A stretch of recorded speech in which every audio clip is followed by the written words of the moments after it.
Carl was beginning to know the store and its surroundings like the back of his hand. The seeker had sought.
There should be a law forbidding doctors from falling sick.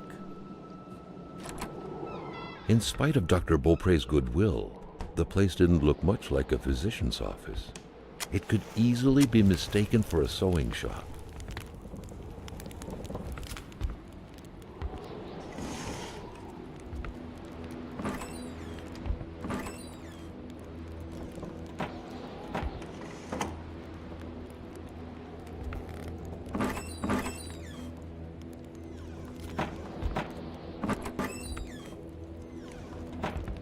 The good doctor, flanked by his beautiful spouse. Pure happiness, captured on cardstock. Carl recognized this woman's soulful eyes. Was it Dr. Beaupre who had hit him head-on at the village border?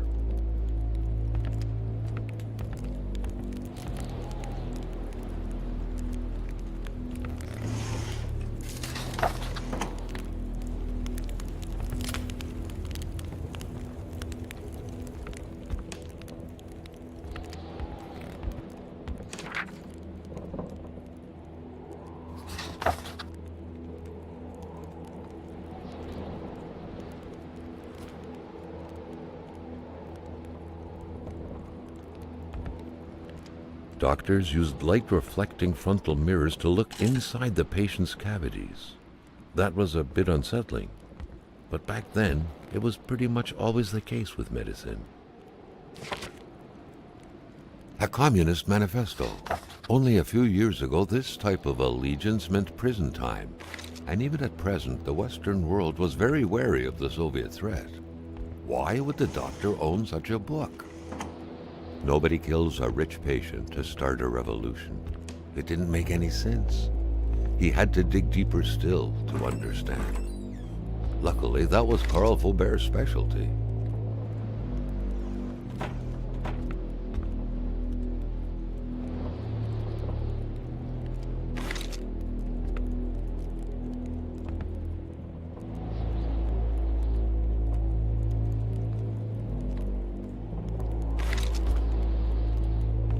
Someone had lost a few liters of blood here.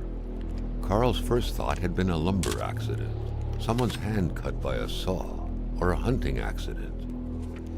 In any case, whoever had lost all this blood couldn't have gone far. Perhaps they were already dead.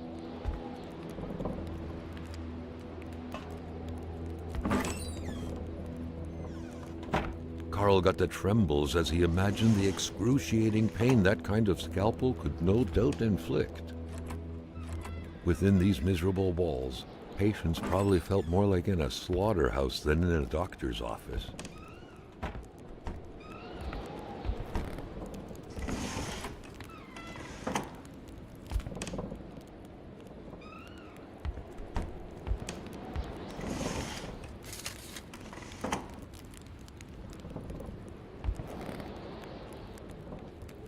For the one-eyed, or for other vision problems, the eye patch was the way to go.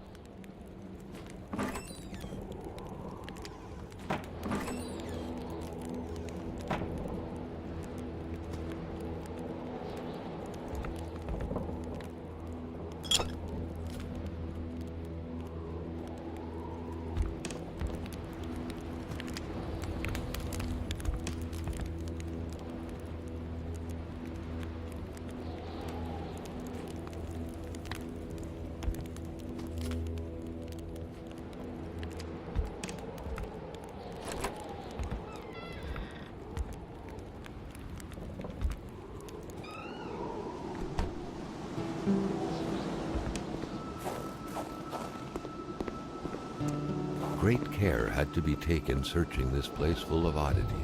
Everything was important. The decor itself told us a story.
Mon bonhomme.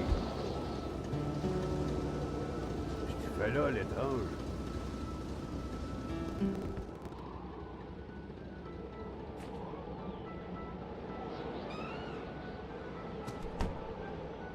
Je m'attendais pas à ce qu'un étrange retontisse par ici. Moi te dire, je prends plus de chance depuis que ça rôde dans ce bout-là. J'ai ma carabine au bout du doigt, et puis bang, bang, bang, si ça s'approche.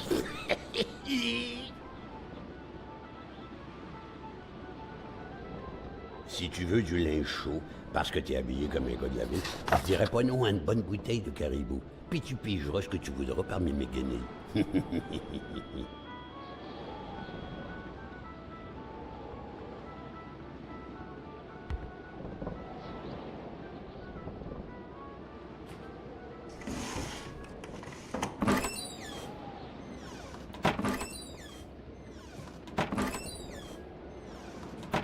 C'est encore beau. Tout ce qui est vieilli est bien meilleur.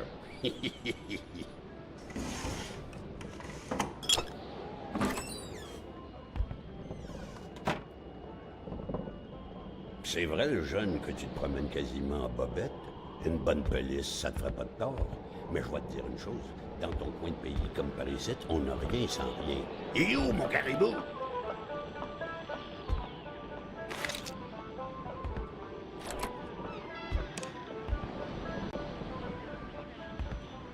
Ben oui, une couche. Tu peux-tu tout faire en même temps, toi?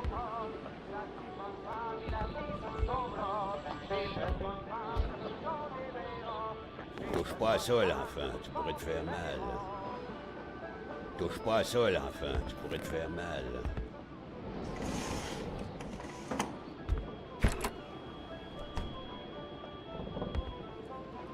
Hé, la Corriveau, ça te passe l'envie de te marier, la Corriveau.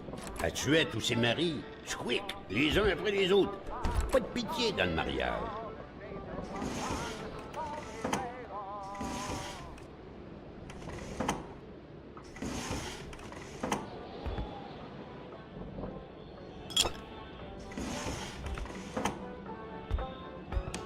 Oyez, oyez, oyez, il y a un petit gars d'écarté dans ma maison.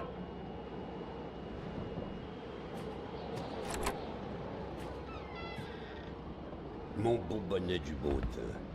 Puis ma ceinture, où ce que je glissais mon flasque, le monde tournait plus qu'au.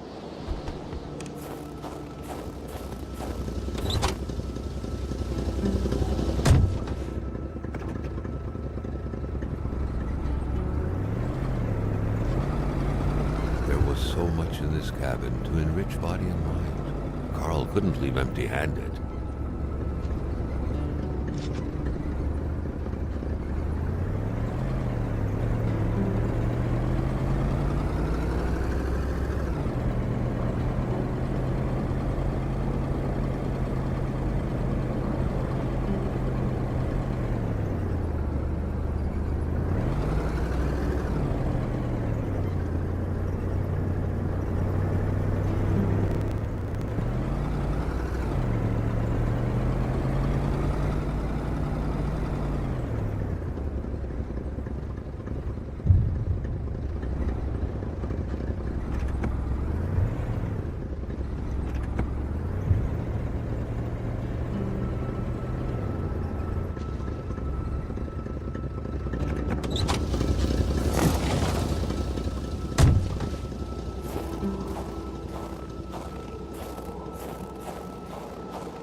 With a homemade shooting range such as this, it wasn't hard to imagine a stray bullet ending its course inside the flesh of an unsuspecting passerby. Granted, Carl thought, there wasn't much in the way of passersby around here.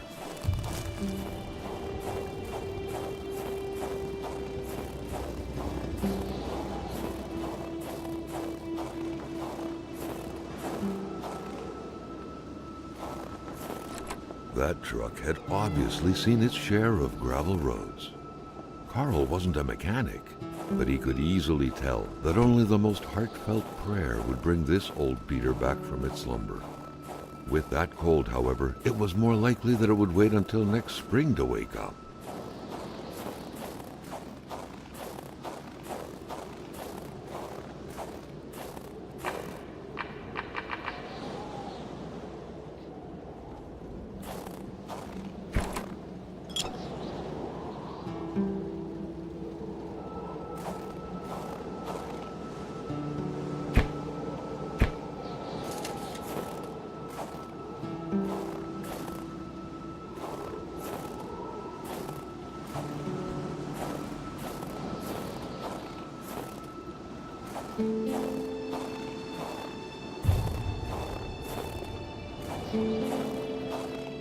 Garbage trucks rarely made a stop in the area.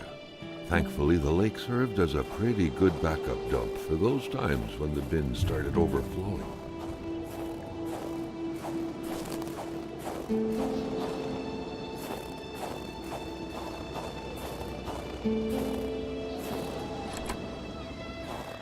The place looked more like a pigsty than a house. A heavy stench of curdled milk, Cheap alcohol and boiled cauliflower filled the air.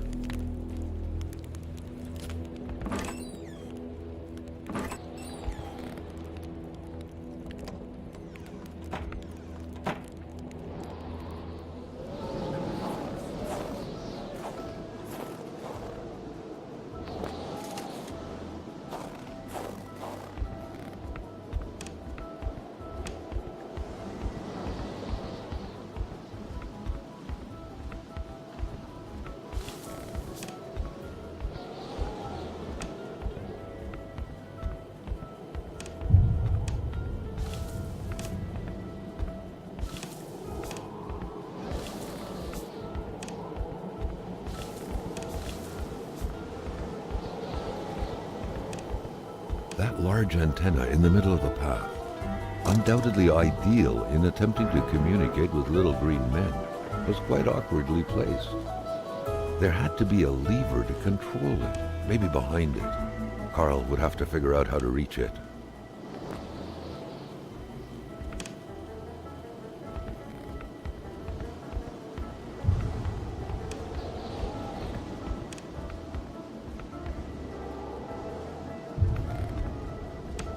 It was so cold. Already Carl did not feel his toes anymore.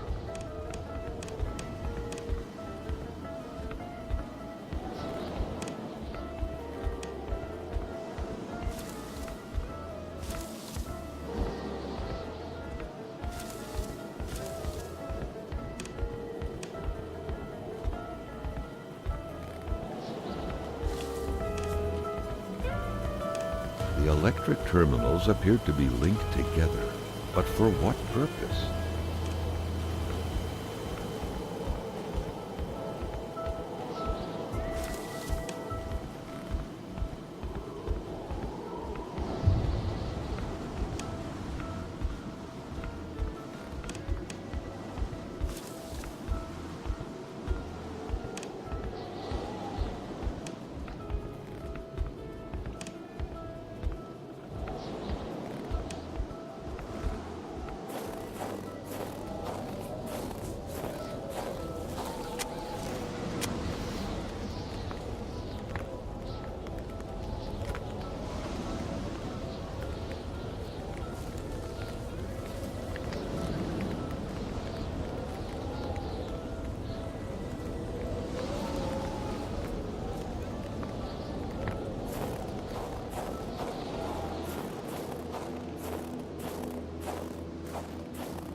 Another worrisome victim of this ice, this one seemingly petrified in action.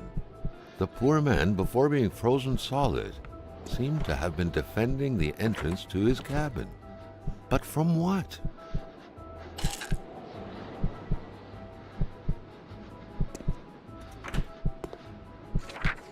The week of October 5th, thought Carl. That was this week. The plug should have been here by now.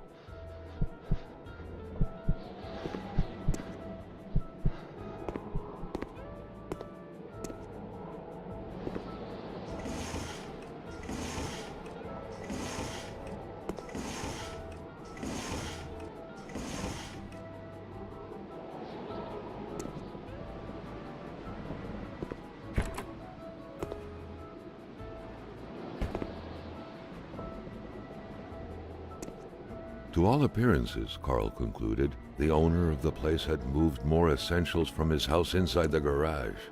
peculiar man indeed. The very first steps of man on the moon were made more than a year ago. The event had surely captivated the mechanic's mind for him to still keep this around.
Something very important must have been in there for the man to take such time and effort to hide it, but Carl didn't know how to reach it.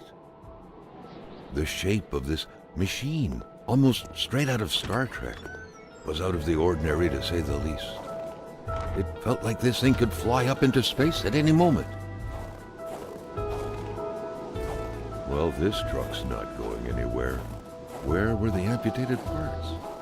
Carl grinned as he pictured a Frankenstein-esque car lying around somewhere made of parts from a dozen different vehicles.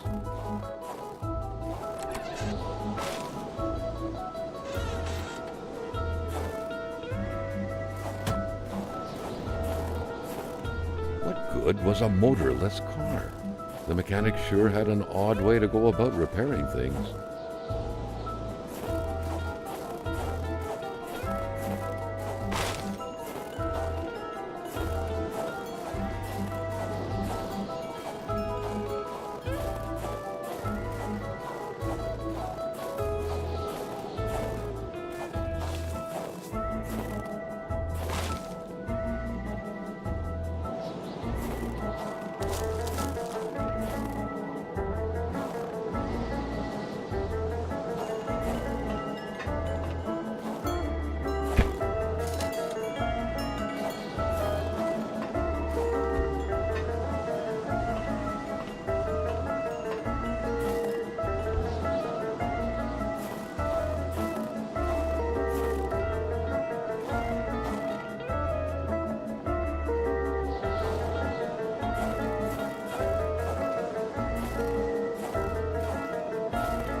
Carl had a hunch that there had got to be a plan somewhere that could help him put this thing back together.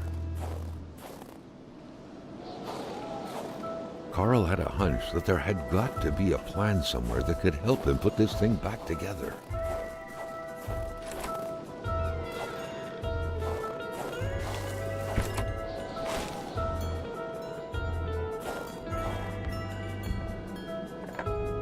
Perhaps someone was expecting an important call.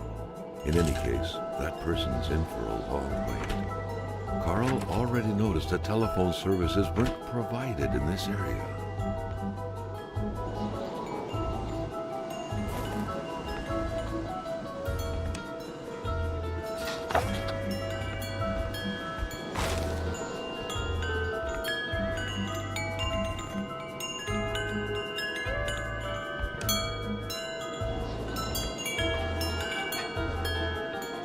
Nice carillon. They say it's supposed to soothe the soul. But with this powerful gale that seemingly never sleeps, it was far more likely to get on anyone's nerves.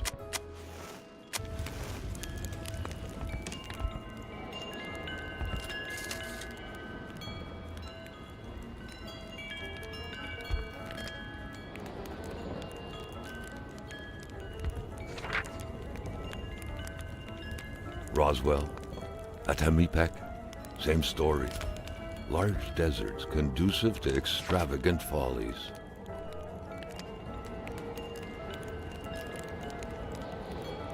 Weird stuff. Kind of a crossing between a colander and a hairdryer. What was it for? To play telepath? To protect against nuclear waves?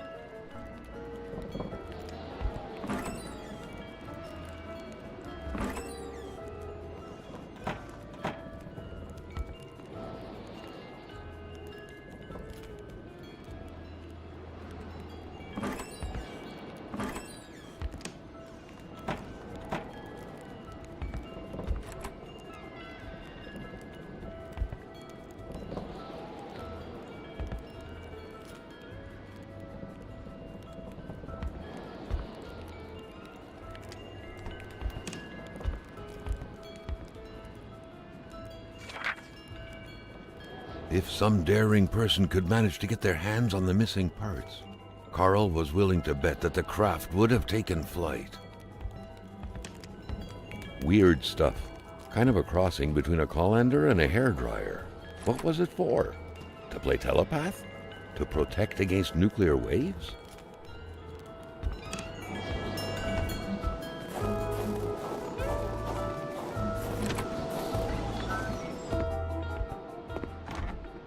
The shape of this machine, almost straight out of Star Trek, was out of the ordinary to say the least. It felt like this thing could fly up into space at any moment.